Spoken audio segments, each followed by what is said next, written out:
Everybody, this is Blockchain Bullz, and today we're going to talk about the Ethereum gas fees. Why are they so high? How are they going to go down? Is there any other relief that's coming up? How DeFi is affecting gas prices on the Ethereum network? What is gwei? And we're going to go over everything related to this. So if you're curious about why your miner fees on Uniswap are so dang high, and you're like, hey, this isn't sustainable, this isn't going to work out, people are going to get chased off by these miner fees. I mean, people are putting in $200 into $200 worth of Ethereum, maybe 2.3 Ethereum, and they're getting extremely high miner fees, and they're like, this isn't even worth it investing in these lotto ticket altcoins, these DeFi projects. Well, maybe it is actually worth it if you actually get 2 to 3 to 4 times gains, right? So 0.23 Ether plus $15 in Ether in miner fees, people are fed up. We're going to dial this in and talk about this. Hopefully you walk away from this video more informed about what exactly ETH miner fees are and how you can actually capitalize on this opportunity. If you're new to Blockchain Bullz, you can subscribe, keep up with us, and look at some of our other videos. And thanks to everyone who crushes up the likes and drops comments below. All right, now let's dive in here and take a look at just what gas is. So here on ethereum.org, you can see what is gas. Gas refers to the unit that measures the amount of computational effort required to execute specific operations on the Ethereum network. Essentially what it is, the gas is a way to control the amount of transactions going through the blocks. So the gas is what fuels all that, and that's what causes the fees to go up or down dependent upon how many people are trying to process transactions at the time. That's why when you're on Uniswap and you're trying to make a transaction, sometimes it will fail, or sometimes your miner fee is up really high at a specific moment. You wait 60 seconds, you try to process it again, and it's gone down. And this has to do with just network congestion on Ethereum. So you're going to want to know now, well, is Polkadot going to have this same kind of structure built in where computation power and transaction volume is going to affect the gas on something like Polkadot? Or will ETH2 actually solve this problem that's constantly there and that people are getting really fed up with? Why would they get fed up? Well, they're trying to buy $200 worth of a token, and they're getting hit with massive fees. Like you could see right here, here's a transaction detail for me. I made a purchase. I used Uniswap to do it. You could see I bought RSR, Reserve Rights Token. I bought about 15,200, and the Ether fee was 12.10. Now you could see if I buy a small amount, it might not be worth it for me to actually buy that small amount in miner fees, especially if it's a lotto ticket. But I mean, if the coin or the token goes up 2, 3, 4, 5x, it covers the miner fee. The miner fee is irrelevant. But people are really getting hung up on that. That's why we're going over that. We're going to also talk about what this gwei is, gwei. So when it comes to understanding gas refers to the fee or pricing value required to successfully conduct a transaction or execute a contract on the Ethereum blockchain platform, priced in small fractions of the cryptocurrency Ether, commonly referred to as gwei. You can see this on Investopedia if you want a really good dialed in example of what gwei is, or, well, gas. So the exact price of the gas is determined by the network's miners, who can decline to process a transaction if the gas price does not meet their threshold. So if it's a really congested network, miners are driving up the price of the actual price of the to make the transaction, the miner fee. So now you guys are like, well, who are these miners? How do I become a miner? Some of you guys are like, well, I want to become a miner. There's actually ways that you guys can research how to become an Ethereum miner to get in on all that mess that's taking place. But at the end of the day, most people are trying to invest in cryptocurrency, in these tokens, in these DeFi projects. They're not really trying to do mining, although that does exist. So just to tell you more about that gwei, Ethereum, or gwei, what exactly is it? So gwei is also called nano ether, or simply nano, to denote the ninth power of the fractional ETH. So basically this is like a Satoshi, right? But it's the nano Satoshi. So that's what gwei is, or also known as nano ETH. Now it says what you can buy gas with gwei. Here, gas refers to Ethereum network transaction fees, not the gasoline for your car. gas fees in gwei or gwei are payments made by users to compensate for the computing energy required to process and validate transactions on the Ethereum blockchain. So basically, you guys get it, I hope, is that so when it's a bear market, gas fees are going to go low because there's probably not going to be as much network congestion. But in a bull market, ETH gas fees are going to continue to go up. I mean, miners are getting paid pretty handsomely right now, and there's nothing you can do about it, especially if you're trying to invest in DeFi projects on the Ethereum tokens, right? So even if you go to Trust Wallet, they kind of help you understand the amount of volume and the daily transaction fees. You could see in January 2020, they were real low, October 2020, but now here in July 2020, they went up way high. We saw the same thing back in July 2018. It seems like in the summer, the prices just really expand. I mean, this is an older write-up even, but you could see, I mean, right now they would be even higher than this. So this is showing a $6 average transaction fee. You could see on Etherscan here recently, I've got a $12.10 and I've got a $5.36. It just depends on timing. This is 0.4 Ether. This was, how much was my Ether purchase here? 0.5 Ether. So basically same amount of Ether, just one was a little bit higher in percentage wise, and that just depended on the time, right?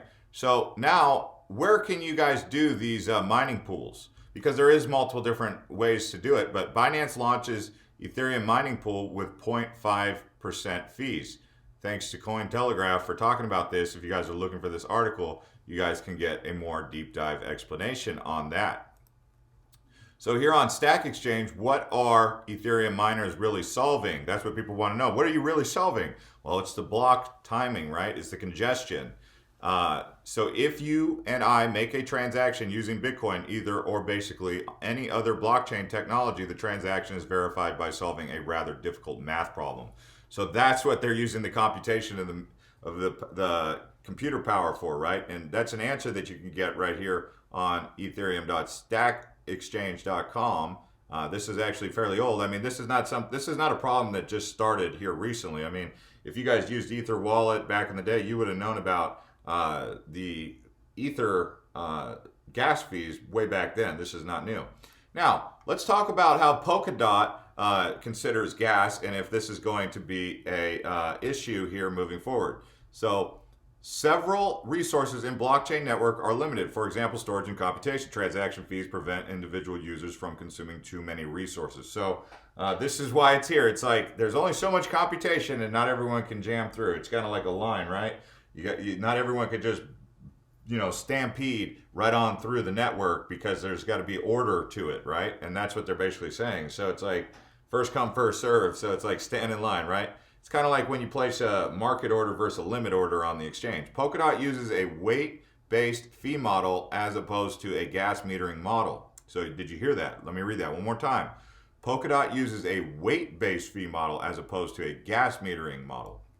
As such, fees are charged prior to transaction execution. Once the fee is paid, nodes will execute the transaction. So Web3, which is the foundation behind Polkadot with Gavin Wood, designed the Polkadot fee system with the following objectives. Each relay chain block should be processed efficiently to avoid delays in block production. Okay, this is a big thing right here, right? So what Polkadot basically did is it solved a lot of Ethereum's problems when it got created, and that's why people are so bullish on Polkadot, because they're like, hey, this is a guy who worked with Ethereum. He knows all the problems internally, and he's basically created a new platform that basically solves a lot of those problems that the old ETH1, layer 1, just can't solve. That's why they've had to come out with ETH2, right, which we're going to talk about here in a moment. By the way, guys, if this is your first time to the channel, you can subscribe and keep up with us if you like to stay up to date with stuff like this. So the length fee is the product of a constant per byte fee and the size of transaction in bytes. That's really important. So as we talked about, the three parameters are going to be right here. A per bit fee, a weight fee, a tip, which is optional. So you could see the fee adjustments. You guys could go over all of this on Polkadot's website. Now, here's a big thing that came out. Crypto Money wrote about it. Polkastarter launches on Polkadot offers cheap gas fees with 16,000 TPS.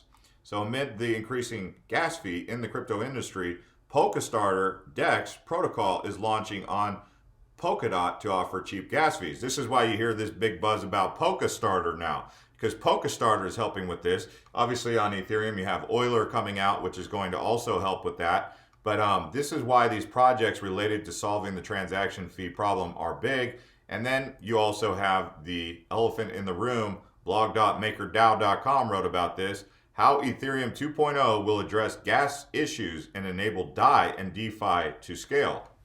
So MakerDAO has their stablecoin DAI, and they're saying basically they're going to help out with these fees by you using DAI for that. So Ethereum transaction fees, known as gas fees, fluctuate with demand and of late have risen sharply, which is why you're here, right? You're here because you're like, why are these fees so dang high, guys? Presenting persistent issues that make dApp usage more expensive. This impacts all Ethereum blockchain users, including those who want to generate DAI, lock DAI in the DeFi protocols, or simply send tokens. Okay.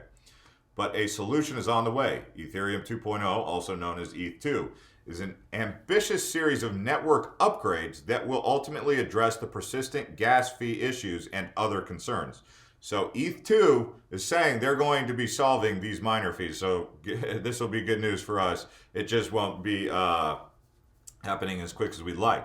Enabling the platform to process thousands of transactions per second and scale to globally useful levels. Scaling to new performance heights will allow DAI and the Maker protocol to grow too. So we've talked about how important that is going to be, but the ETH2 main upgrades, also known as Serenity, comprises a series of upgrades designed to improve the network's efficiency, scalability, sustainability, robustness, and versatility, which is basically the same talking points that Polkadot also addresses. Among other things, it will address the gas issue, making it less expensive to transact using DAI and to engage with other DeFi services. So sharding is going to be the big thing that it's going to solve. Another planned upgrade, sharding, will enable the network to process many more transactions than it does now, decreasing transaction fees in the process as competition for the space in the next block will be reduced. This is why they need to have competition also in the DeFi projects, because what's going to stop Ethereum from just from not advancing and upgrading their network? That's why when Polkadot comes in and Cardano comes in and they talk about lower gas fees or alternatives to mining, this forces Ethereum into a position to also evolve. So you can go over all of this stuff right here on MakerDAO's website. And DAI, MakerDAO, big projects that I'm also invested in and you guys can take a look at. If you guys wanted to go over the full information regarding how to become an Ethereum miner, I believe BitDegree is offering some sort of information on this. So you could go to bitdegree.org. I remember BitDegree was actually a cryptocurrency token that you could buy, but they go over it really in detail here, and you can get all the information. Just go on to BitDegree, type in Ethereum mining, and they'll talk about all the good stuff. They recommend pool mining, mining alone, not recommended. Using cloud services, not recommended. So they're basically recommending pool mining. This is on BitDegree. Hope this helps you guys at least understand a little bit about what's going on. It's very complex. I know that there's a lot of mathematics involved here. There's a lot of programming involved in understanding ETH fees, but essentially at the end of the day, it comes down to network congestion. And until they solve network congestion, it's like a freeway, right? It's like you got to add 2 more lanes, guys, 3 more lanes. It's got to go from a 2-lane highway to a 5-lane highway because we got more cars on the road. You get it? Now it makes sense, right? So we'll see you guys on the next one. Thanks to everyone who's been subscribing and watching our other videos.